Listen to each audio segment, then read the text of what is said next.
Ребята, всем привет! Очередная серия про реставрацию моего фрезерного станка.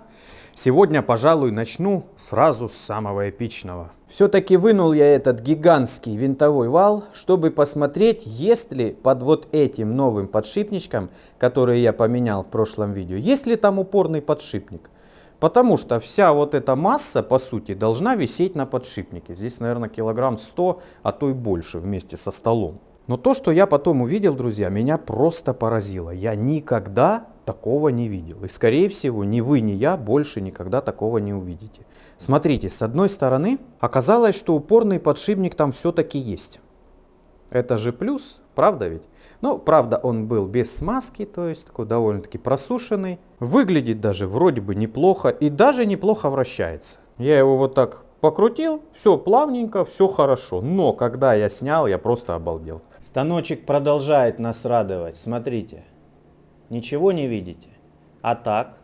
Опытный глаз сразу заметит, что маркировка была нанесена прямо на рабочих дорожках подшипника. Это вам не какая-то там лазерная гравировка. Это глубокие, глубочайшие, просто штампованные риски. Конечно, в Инстаграме, когда я выложил, настолько ржачные были комменты по этому поводу. Ребята, спасибо вам за это, спасибо за позитив. Я давно так не развлекался, давно так не смеялся. Кстати, ссылочку, ребята, я на инстаграмчик свой оставлю, пожалуй. Ну, такое нельзя пропускать, друзья. Причем, что самое странное, все довольно-таки успешно работало, каких-то особых шероховатостей на дорожках нет. Все, короче говоря, притерлось в итоге и все работало. Хорошо, конечно же, что я туда залез, куплю новый подшипничек и поставлю. То есть, вроде бы уже все было собрано, но вот опять надо переделывать. Сейчас можно с пола поубирать кое-какие детали, немножко все скомпоновать, кое-что прикрепить на станок. Можно начинать сборку потихоньку. О, сошлись отверстия, надо же.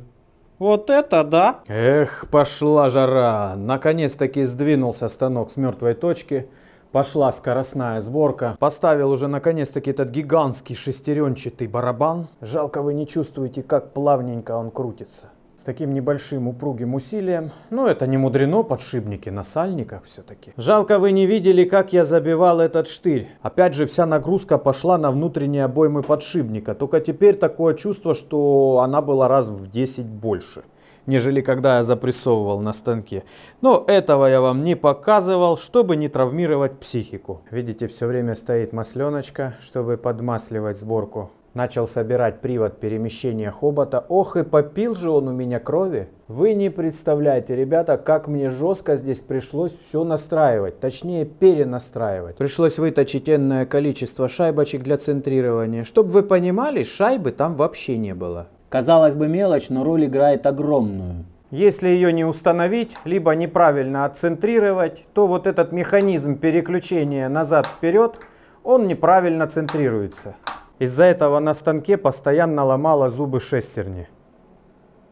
Потому что станок не мог правильно выключаться. И так как там стоит автоматический выключатель, он неправильно срабатывал и ломал зубья. Видите, сколько их уже поломано. Естественно, я установил новую шестеренку. Благо есть мешок с запчастями, и я установлю вот эту вот целенькую шестеренку. Хотя она тоже какая-то хитрая, какая-то странная. Здесь спилены зубья. Видно, на станке, на котором она стояла, там что-то мешалось. Так что постоянно, друзья мои, приходится копошиться в этом ящике и искать необходимые запчасти. То есть здесь где-то третья часть механических деталей станка. Также тут еще один коробчун появился. Это Женька Койот привез. Это мененные шестеренки с коробки скоростей и коробки подач. То есть, чтобы вы понимали, все, что плохо выглядит, меняется либо на новое, либо на очень хорошее, свежее. Но это уже все. Отработанный, так сказать, материал. Вот эта шестерня самая убитая на этом станке. Ну, естественно, не считая тех, которые вообще не имеют зубьев. Вот смотрите, на малой шестерне, видите, как слизаны зубья. Здесь было неполное зацепление. Шестеренка маленькая, но она все время находится в зацеплении. То есть все время через нее идет нагрузка. Если другие зубчатые колеса, допустим, то включаются, то выключаются, работают другие, то это, как я понимаю, в зацеплении постоянно, либо практически всегда постоянно. Но ничего, все уже заменено на новое. Если честно, не очень понимаю, как вам показывать такие работы, потому что здесь идет процесс постоянного снимания и устанавливания обратно. Потому что подгонка этих шайб довольно-таки зачизной процесс. Приходится гонять шестерни туда-сюда, устанавливать все здесь заново. Этот узел в регулировании очень сложный. Мало того, что здесь все должно переключаться с правильной фиксацией, так еще эта коническая шестерня завязана на оси. И при этом она опять же должна ровненько между двух шестеренок находиться, чтобы у нее было одинаковое зацепление. Вот в этом, в общем-то, вся основная сложность этого механизма. Слишком много настроек одновременно должно быть выполнено с довольно-таки высокой точностью. Ну, вроде бы все позади. Ожидаю, когда откроется подшипниковый магазин. И поеду покупать вот сюда 2 подшипника, чтобы дособирать этот узел. И еще вот сюда придется купить 2 опорных подшипника, потому что они в плохом состоянии. Но если вот этот еще более-менее, то верхний, скажем так, не в лучшем состоянии. Вот здесь прекрасно видно, как выглядит не лучшее состояние. Видно, присутствуют крупные грубые раковины. А еще можно заметить, что винтовую гайку я подтачивал. Здесь снимал где-то 5 мм. Почему? Да все по тем же причинам. Из-за изначально неправильной сборки станка. Центральный вал барабана нужно было утопить глубже, чтобы вон там появился упор его в подшипник. Видите, сейчас он упирается. При изначальной настройке он как бы не прикасался, там 3 мм зазор был. И, соответственно, гужон мне из-за этого пришлось пересверлить.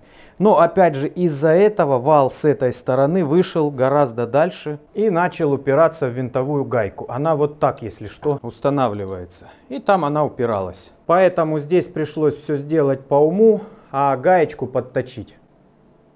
Женька привез уже готовый помытый мотор с уже помененными подшипниками. Блин, как же тихо он работает теперь. Раньше гыркотел, стучал, просто жесть. Видно, что шкивочек маленько бьет. Не знаю, как это скажется. Наверное, будут небольшие тряски. Еще привез новенькие ремешки. Все будет навяк, ребята, все навяк. Новый станок будет. Что тут говорить. Ну вот, смотрите, хобот уже тоже дома. Нужно будет его снаружи в зелененький покрасить и кое-где пришабрить. Видите, здесь есть характерные следы износа, шабровка в некоторых местах отсутствует, но поверхность, тем не менее, ровная здесь более-менее. Можно было бы оставить и так, шпиндель мы решили не ставить, решили подшабрить сначала. Подшипники шпинделя, скажу я вам, были очень сильно убиты. Сейчас, естественно, здесь стоит все новое. А давайте распакую, покажу вам. Для справки, друзья, это горизонтальный шпиндель. Ой, как оно крутится. Но это еще все при сборке будет настраиваться. Деньжат, конечно, все это дело тянет немалых, но, друзья, оно того стоит. Установлено 2 упорно-радиальных подшипника сзади с бакелитовым сепаратором. Потом идет упорный подшибос и шпиндельный. Все, естественно, повышенного класса точности. Вот этот основной шпиндель, он 4 класса точности, нижние 5. Ну а упорные, если честно, не помню какого. Так, ладно, надо няшку обратно запаковывать в пленку, складывать и ехать за подшипниками. Вроде бы уже скоро магазы открываются. Для вас это, может быть, будет новостью, но шпиндельные подшипники передней бабки здесь очень убитые. Просто нереально убитые. Самый основной у меня есть, он 2 класса точности, очень хороший, очень качественный подшипник. Ну, а 2 задних у меня не было до сегодняшнего момента. Но заодно, раз уж все покупаю, решил приобрести. Значит, смотрите, какие красавцы будут установлены. Упорный. Какие они такие крупные все-таки они. Фирмы ФАГ, Германия. Ну и самый крайний, упорно-радиальный. Вот такой. Английский. А передний будет советский стоять, 2 класса точности. Останется приобрести 2 обычных без класса точности подшипника для шкива. Они здесь устанавливаются отдельно от шпинделя, то есть они нагрузку на шпиндель не дают. И можно будет перебрать весь этот механизм. Здесь тоже есть с чем поработать, надо будет тоже погонять шестерни туда-сюда шайбами, потому что тоже немножко несоосно все установлено. Даже иногда вылетают шестерни у меня из зацепления. Но это совсем печаль, совсем неправильно. И нужно будет модернизировать узел смазки. Когда я вам покажу, насколько там изношенные подшипники, вы просто обалдеете. Вы скажете, как этот станок вообще мог точить хоть как-то. Грязные толстовки, получается, рановатенько пока списывать со счетов. Пошла какая-то мега грязная работа. Работаю с чугуном, постоянно надо что-то сверлить, подгонять, друзья. Вот сейчас буду делать болт, представляете? Болт очень важный для сопряжения этих двух деталей. Если этого не сделать, здесь будет небольшой люфт и будет из-за этого хобот туда-сюда ходить ходуном. Таких болтов на самом деле много уже пришлось сделать, потому что хочется, чтобы был навяк. Сопряжение подготовил разверточкой, то есть здесь мега точный размер. И теперь с помощью микрометра будем мега точный болт точить. Не знаю, стоит ли показывать, как я точу болты. Но, к сожалению, здесь это основная работа. Всякие втулочки, болтики, всякую мелочевочку делать. О, металл хороший, блестит.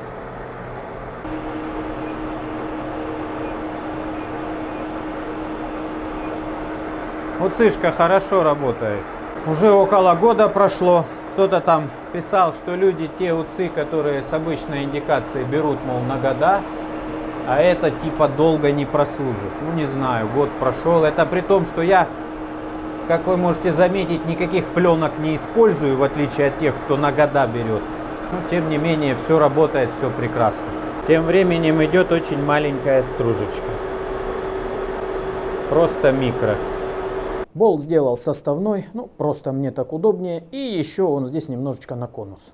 Мало того, он еще и немножечко подполированный, чтобы хорошо заходил. Видите, здесь он легко вроде бы заходит, но все, остановился.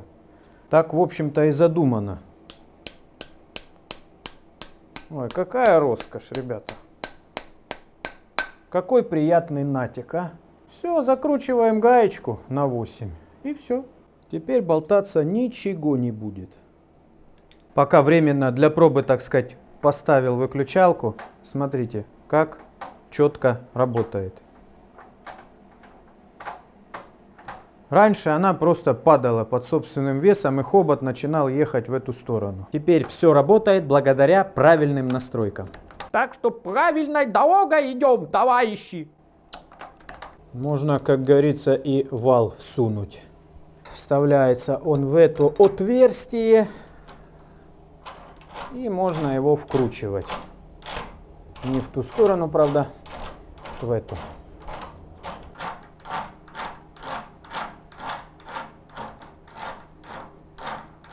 На столе бардак по-прежнему присутствует и никуда не хочет испаряться, а хотелось бы, чтобы он испарился. Плоскостные детальки приходится немножко обрабатывать. Делаю напильничком, потому что, видите, здесь имеются вспученные места. Там, где, казалось бы, все должно быть точно спозиционировано, там, где штифты, на самом деле там места вспученные и будет возвышенность. Не будет плотно прилегать. Да еще плюс, смотрите. Это, собственно, ничего страшного, так и оставлю. Но, видите, тут откалываются куски уже. Вот, да и вообще как бы сделано так, по-интересному. Ну, плоскостность осталась, поэтому этого будет достаточно, этой лепехи. Как же мне повезло только что, друзья. Начал заниматься масляной системой. Начал уже думать, где я буду покупать вот такие штуки. Но оказалось, они у меня есть, да еще и в огромных количествах разных вариантов. Ну, то есть я знал, что они у меня есть, но я думал, там по одной, по две штуки осталось. Мне нужны вот такие, с маленьким очком. Ну и с большой резьбой нужны. В некоторых местах. Правда, оно сюда не подходит, но это не страшно. Можно доработать с помощью токарного станка. Кто не знает, друзья, это коннекторы для специальных пластиковых шлангов, которые применяются в микротурбореактивных двигателях. Ну и также в разных пневмосистемах. По-моему, это оттуда и пошло. Я здесь уже нарезал резьбу и начал вворачивать. Правда, образовалась одна проблема. В этом канале устанавливается гигантский винт ходовой. И еще не менее гигантская гайка, которая цепляется за коннекторы. Вот, вы только посмотрите, какого она размера. Самое интересное, что здесь есть фаска внизу. Но эта фаска не с той стороны. Вот это боль. Короче, ребята, надо будет зажимать ее в некий станок и делать гигантскую фаску с этой стороны. Так как я постоянно закупаю запчасти для своих реактивных движков, у меня и трубки есть, и, как оказалось, коннекторы. Трубочки вставляются вот так, хлоп, все. Кстати, они держат довольно-таки приличное давление. Ну а по заводу должна быть установлена вот такая вот эпичная трубка. Честно говоря, это хрень полнейшая, и работать такое не будет. Потому что она туда просто вставляется. Вот просто. Как она будет создавать там давление? Она должна либо выскочить, либо через ту щель будет просто адски литься масло. Не понимаю я, что за дичь. Как такое вообще могли придумать? Самое главное, что к насосу они крепятся очень даже солидно. Через развальцовку, через гайку прижимную. А туда просто втыкаются трубки. Это как вообще? Кстати, как-то туда надо приколхошивать, не знаю, как под углом нарезать резьбу. Дадим фрезеру покушать чугуна.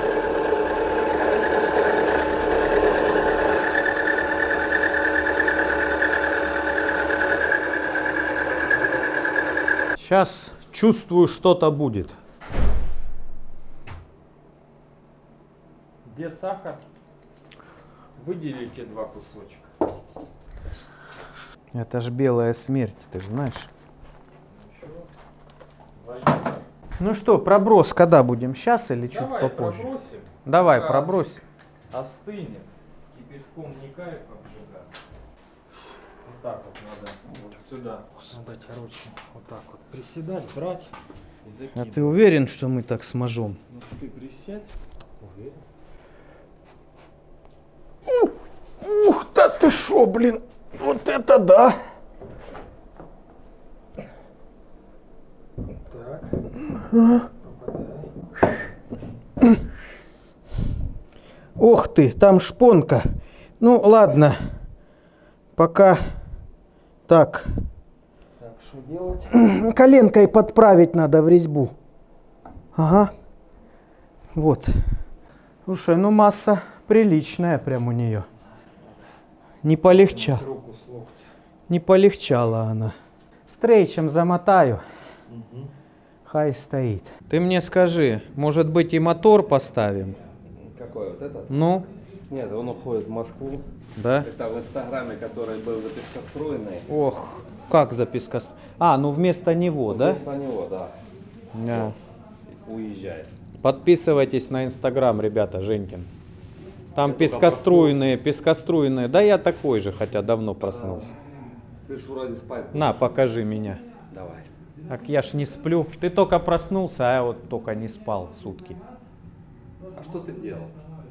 Вот получается, Жека занимается коробкой.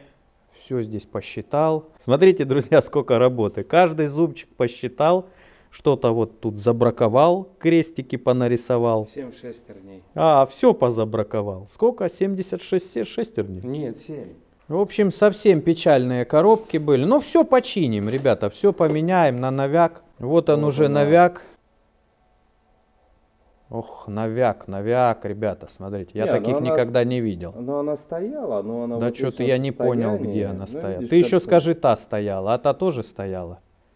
Та нет. Вот это у нас идет, сейчас я тебе скажу, какая. Вот она. 29,33.